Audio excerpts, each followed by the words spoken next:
Fashionistas, fashion lovers, welcome to the interview segment. As I just told you, we visited Saint Umi, a fashion brand in Rwanda. We're going to be getting to know more about it, the journey of the fashion design, and also everything that it's all about. So don't go anywhere. We'll be right back with more. Thank you so much for having us, Sonia. Oh, thank you for coming. Yes, we're glad to visit Saint Omi, a brand that is in Rwanda. I'm going to be discovering more about it.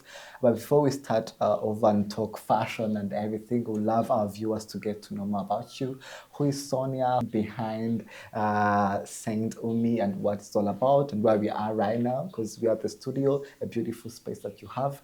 Tell us a little bit about yourself. My name is Sonia, and I am a Rwandan woman that is a fashion designer, that is a space designer as well. I have had different careers. I have been in the corporate world, I've been in business, but I also am in fashion permanently right now. You say you have worked in corporate world and you have done so many things. Why did you choose fashion designing as a career? 'Cause why fashion? Why this time? Why are you designing? Fashion has followed me throughout the course of my life, whether I am professionally involved in fashion or not. It has always been something that was very much present. Whether it is about knowing about the culture of fashion, knowing about, I don't even think really we need to be in fashion to be in fashion, because this is something that you do. This is something that you embody. So it has consistently been part of my life. And I reached a point in my life where I had a career trajectory that changed a little bit. And I decided to also nurture the talents that naturally came to me, so that I can share as well some of that hidden work that I had been doing late nights, now to be able to share it to other people who are also fashion enthusiasts and who love design. Were you that little girl that was designing, as you said, like trying to put out those things that would make you go sleep late and designing? Can you please tell us a bit about like your background in fashion? Was it something that you studied? Did you have a school background in fashion? How did it come about? Like, 'cause for example, we do have some people that I talk with on the show. I'm like, okay, they started off as models, or maybe they had a mother who was, for example, a tailor, and then they ended up following that journey. Tell me a little bit about your journey to fashion, to see yourself here. How did it go and where did it come from? I didn't dream about becoming a fashion designer when I was a child, but I do remember that I was very much inclined to aesthetics, to clothes in general, how they fall, how they feel, all of that, because I'm an economics major. So really what I have been doing so far is to work in business.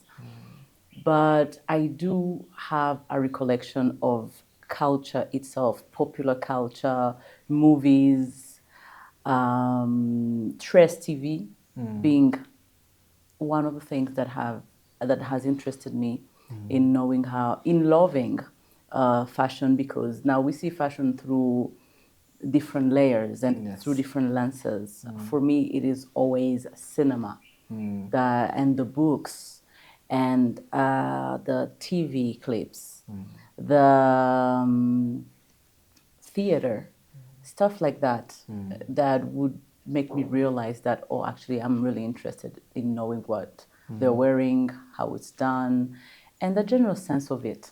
Yeah. Maybe you can talk a little bit about right now, Saint Omi, a little bit about that, like the name itself, where did the name come from, and also a little bit about what is it all about? Because you had this, you wanted to put what you're drawing and let people see that. You recently did a collection that we saw online. Tell us a little bit about what is Saint Omi in terms of itself as a brand and what you're all about, what you design, what you are putting the clothes that we're seeing behind us. Tell us a little bit about everything that is all about Saint Omi. Saint Omi launched in December 2024, Yes. which is like now 2 months ago.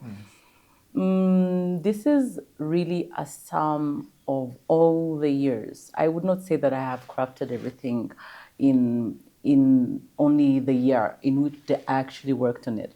This is a work that has been in the works for many years in different shapes and in different forms, different ideas, and all of this time that I have spent enjoying fashion, really being involved in different ways and at different levels in the fashion industry in different countries. And the love for design led me to want to create some of the pieces that I personally wanted to wear sometimes and I would not Yes. find them, you know. Clothes that would bring fun, you know, to the table. A little bit of, how can I say, a mixity and just a diversity to what I could offer. I wanted everyone to come to the studio, man or woman, maybe pick one outfit and go away with that and be able to share it, you know? It's not only for women, it's not only for men, it's not even for me or for you alone, it's just for all of us to just have fun and enjoy, you know. I mean, that is really beautiful. 3 months in, if I can call it like that, how is the scene? Specifically, like being in Rwanda, seeing the clients. How's the feedback, even from your friends, when you launched your first collection? The ideas, putting all the ideas that you have been working on for quite some time and put it in one collection. Like, tell me such. Putting the process of designing every single piece and trying to put all the resources together and also learning about the community, what the clients want from you. Tell me a little bit about the process of launching, putting your brand outside, like letting people see what you have been thinking about for quite some time. Yes, well, to be able to put everything together, honestly, I have had to pace myself because Yes. everything could not come out at the same time. Yes. So we have chapter 2 of the same collection that will be out in May. But to be able to have a first one, I decided to go with an inaugural collection to just give a preview of what we are about as a brand and the kind of designs that we're more inclined to. So the whole process was really great, and the reception has been incredible. It's been really, really amazing how people have interacted with the brand and have interacted with the pieces themselves, how they have appropriated them and have, you know, styled them in different manners. That was truly an honor to witness because as you're creating, you don't know. You know, you have all of these things in your head. You have a scenario about how things might go, how it might look, but it's really favor to be able to see it the way you envisioned it because it doesn't work like that all the time. So when it comes to, you mentioned about creating and thinking about what people would be wearing, I try to stay away from what people would like when I'm creating because this can immediately become the drive of the creative process. Then you start thinking whether you start questioning our design. Is it going to be liked? How many people would like that? So I try to stay away from that as much as possible. Get into the flow, get it done, get it out, and then let's see.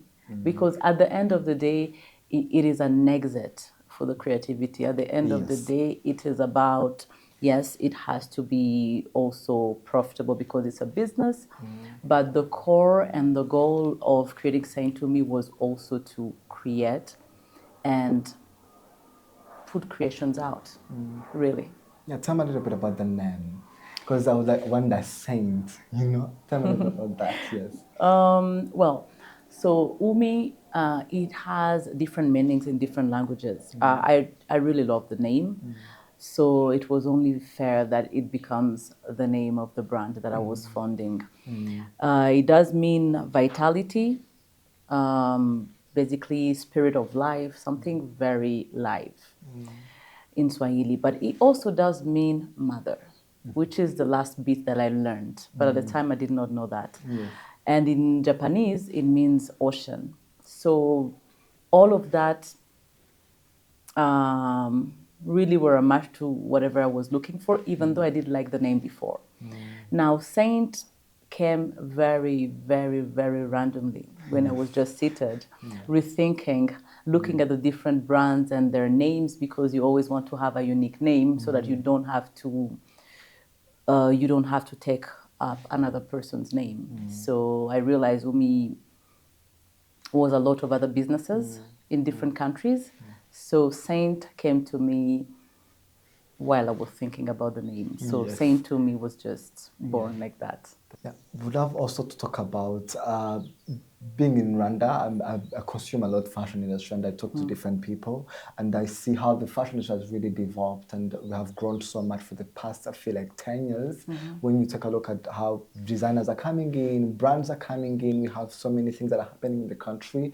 What do you think sets Saint Umi apart from other different other brands? We can talk about clothes for itself and what the brand represents and what you're all about. Maybe you can differentiate on what makes you stand out in all. If someone, maybe a client will come and be like, okay, what do you bring on the table? Tell me a little bit about that. Yes. The difference is really in the different preferences people have, right? There are people who absolutely love flowy clothes that are a little bit more towards oversized. There are others that love smaller sizes that are more close to the body. So different people, different things. But I think really the differentiation for me, even as I'm setting up my business, is to encourage any person that walks into the store or in the studio to really think about what they're consuming. You know, we source from different countries, and we try to do our maximum to stay away from toxic chemicals in fabrics. We have novel fabrications that are pure most of the time. So this is a challenge because at every time we try to do our best and go the extra mile in finding the right fabrication for the different outfits. Now, when it comes to the style, I don't think I would say there's anything special that would make me different other than the style itself, the creation itself. But yes, so the difference with other fashion designers is really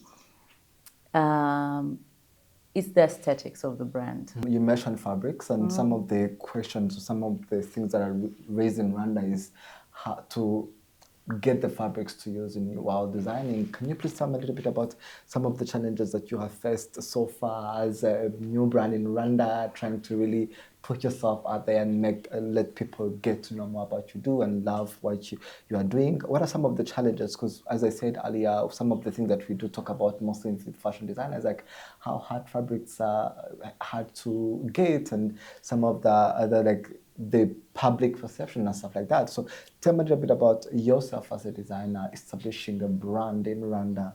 What are some challenges that you have met so far? When it comes to the sourcing part of the process, we in Rwanda we have a limitation when it comes to the variety, the different qualities, and the availability of fabrications, right?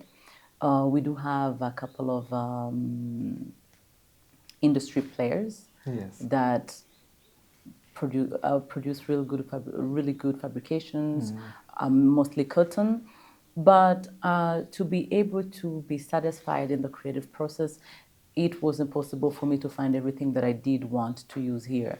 So, for example, I have gone to source cotton from Egypt in Giza. I have had to have cotton from Japan and denim from Japan as well. Sourced some Italian linen. Ideally, I would love for that to be able to source everything locally or in Africa alone, but I think this would have to be for collections that will come in the future. But yes, it is a challenge to find fabrications of quality and purity on the market. So you have to outsource that to other places. I would also love to talk about a little bit about sustainability. What I know this is a brand new brand, and you're growing day by day. But I would love to know, even if you maybe you haven't started working on it, but where do you stand? Where does Saint Umi stand with sustainability? Because I think those are the conversations that we're now having in the fashion industry, specifically in Rwanda. Designers are kind of talking about it, the impact on the planet and on the environment, because we're starting to consume fashion so much in Rwanda. So I would love to get to hear from you as a fashion designer. Where do you stand with sustainability, and where do you see Saint Umi going forward? I think it's not even a question of whether a brand is sustainable or not. I do believe it has become a requirement if you want to continue to exist, and if you want also the rest of the ecosystem to exist in such a way. Yes. When it comes to Saint Umi, listen, we produce locally and we produce very few pieces per model. And the goal is that we do not encourage, because it takes a lot of time for the artisans that work at Saint Tumi to be able to do an amazing work and put out a piece. And from my end as well, when we are creating and we're designing the pieces themselves before they go on into production, it's something that takes considerable amount of time. It is practically impossible at this scale to be a fast fashion brand. Considering the quality implications, the quality levels that are required, we can only be sustainable. And the goal is to also have materials that allow that kind of circularity. We're a very sustainable brand. We're small. We encourage the people that love Saint Tumi to not buy too much, but buy fewer things that you know you're going to need, that you're going to use over time and time again. This is our approach towards sustainability.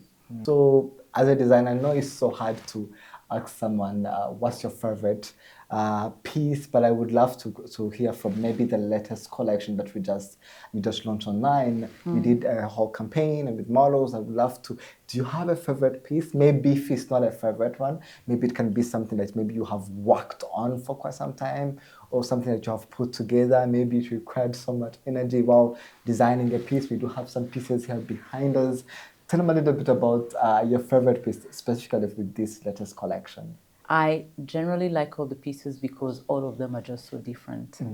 I love each and every one because of how we got to the point of creating that. So each piece is very special to me. I don't think I have a specific one. I just think that I prefer them differently each other day. Each day is a different day. If I feel more upbeat and a little bit more cocky, I will wear the Armor of God coat because it gives you this powerful vibe within. So another day is just different days. This is also some of the pieces. Definitely. I don't have any preferred one. I don't think I have one that I like more than the other. I just like them, and each day I like one more. I always wonder, I know you can touch a little bit earlier about women and now entering into studio and pick something, but who do you design for in terms of like what you design? For example, if a person is wearing it, what do you want them to wear your outfits, and who are you specifically targeting? Everyone who loves to have a fashion moment, they're welcome to take these pieces and appropriate them. I love when I see someone taking a piece and doing as they wish to do, however they feel fit. This is what I like, because as you create something, it's inevitable that it takes its own life and goes on. I like that people come and style it differently. I like that they give me ideas around things that I have never thought about. Really, it's for everyone. It's gender fluid. So what's next for Saint Umi? So do you have any collection? I know you talked about the part two. Do you have any collection that is coming up something that is new in the works? Are you working on a new collection right now? So what are your future projects, and specifically for viewers who are watching us right now who are getting to discover you right now? Like, tell me a little bit about your next plan. 2025 is here. The fashion is always running around, and with so many new creativity and so many new things that are coming in. Tell me a little bit about what's next for Saint Omi. We're always working on something. Yes. We're always working on something. We have been working. We'll have the second part of this collection that will come out in the month of May. What's next is that we're just ready to be here. We are ready to be part of this community, and we are ready to also raise the ecosystem higher and bigger. I'm going to ask you some questions. I'm going to have a little bit of another side part of our show, which is called Never Have I Ever. And then we'll ask you some questions a little bit about to have fun in the interview. And then we'll go back and go into some of your pieces and talk about them later on in the show. So let's have a short break. We'll be right back with Never Have I Ever. Wrong. Never have I ever doubted my ability as a designer. Well, I have never. I believe in the capability of my test. Now, as to design, I know that if someone has done it, it's for most things. If it has been done, I can do it. I just need to prove myself. Never have I ever sketched a design that looks amazing on a paper but terrible in real life. I have. I actually have. Listen. Is there an example? Everything that comes out, no, everything that has been designed can't come out. Some of these pieces are just not functional. They also don't, on paper, it looks incredibly pretty. It looks flattering, but in real life, a disaster. So I really have. Do you design for yourself? Are you the one putting everything ideas, or do you have team? Because I think the industry has grown so much these days to have assistants and stuff like that. So are you on hands-on in everything that comes out? Yes, I am the creative director of this brand, and I am the person that decides which designs we're gonna go with. Now I have a team with me. In different areas of the brand, but when it comes to the designing part, I'm still very hands-on because we are a baby right now, and to be committed to the vision, it is important that I keep an eye on every single piece to the detail. Never have I ever struggled to price my own designs, because I'm pretty much sure you're designing, you're putting your ideas out, but at the same time, it's a business. Well, I have struggled in the past to price my designs because, well, I actually don't even know why. I think it's just a common thing. Yes. And I really do think that sometimes this should be a job for someone else other than the designer. Yeah, I know. Yes. Never have I ever been forced to create something that I didn't believe in. Maybe for a client that wanted a design, or something like, you don't really like the design, but because it's a client, you're forced to put that out. I have never. I have never done that because I don't believe in that. This is a ready to wear brand. Most things are ready. Now that's the chance. Most things are ready, and by the time the clients come, the things are already made. So we don't get into these decisions. Can we make that? Can we do this? Can we do that?